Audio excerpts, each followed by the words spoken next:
আসসালামু আলাইকুম, সবাই কেমন আছেন? আশা করি সবাই ভালো আছেন। আজকে রান্না করব রুই মাছ দিয়ে ঝুমুর দিয়ে নুন, হলুদ, মরিচ দিয়ে মাছটা মেখে নিলাম। এখন এটাকে ভাজবো, ভালো করে ভেজে নেব।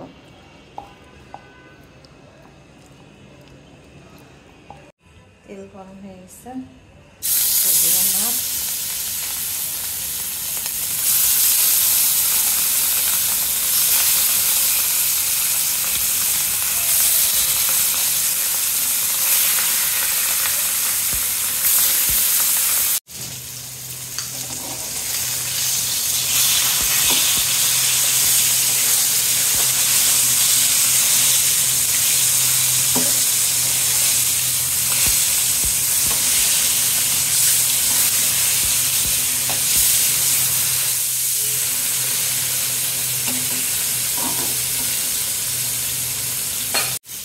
মাছ ভাজা হয়ে গেছে, এখন নামিয়ে ফেলবো।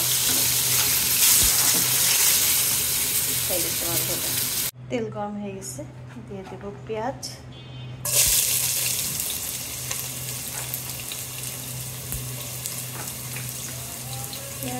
দিয়ে ভেজে নেবো ভালো করে।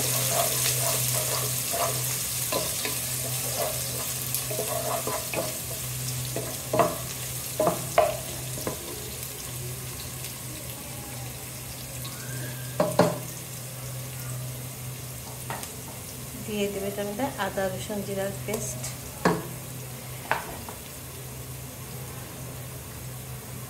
দিয়ে দেব আধা চামচ হলুদের গুঁড়া আর সামান্য একটু মরিচের গুঁড়া, কাঁচামরিচ দেবো। যেহেতু এটা ধুন্দুলের মশলা কম দিয়ে রান্না করলে খেতে ভালো লাগে, তাই আমি কম মশলায় রান্না করবো। তারপর দিয়ে দিব স্বাদ অনুযায়ী লবণ।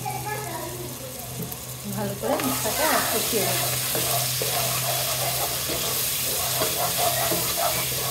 দিয়ে দেব সামান্য একটু পানি,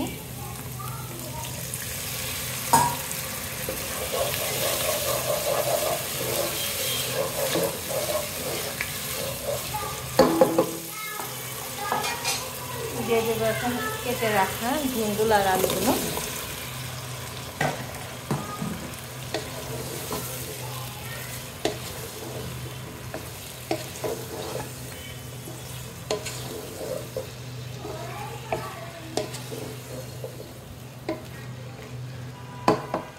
এটা ভালো করে কষুক। তরকারি কষানো হয়ে গেছে।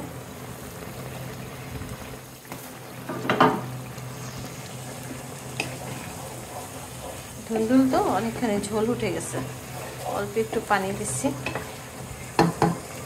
এটার মধ্যে এখন দিয়ে দিব আর একটু সামান্য পানি বেশি দিব না।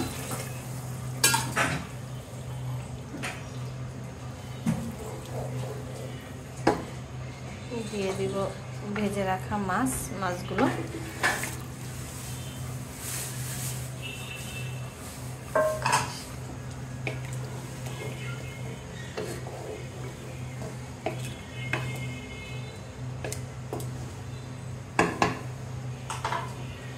দিয়ে দিব সাথে টমেটো,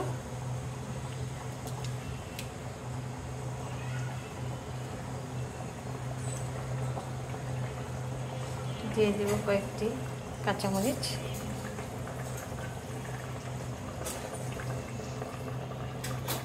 দিয়ে দিব ভালো মতো হোক।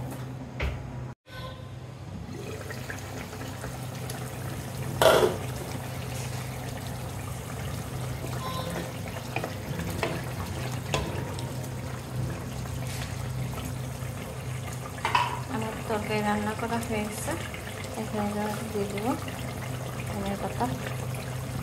ধনিয়া পাতা দিলে স্বাদ আরও দ্বিগুণ বেড়ে যায়। লাউ, মিষ্টি কুমড়া, তারপরে হচ্ছে ধুন্দুল, এগুলোর মধ্যে ধনিয়া পাতাটা দিলে খুব সুন্দর ঘ্রাণ বের হয়। এটা দিয়ে পেট ভরে ভাত খাওয়া যাবে। ধুন্দুল, রুই মাছ আর হচ্ছে টমেটো, হালকা মশলার পাতলা ঝোল রান্না করে খেয়ে দেখবেন, খুবই সুস্বাদু আর মজা হয়। তাহলে সবাই ভালো থাকবেন। আল্লাহ হাফেজ।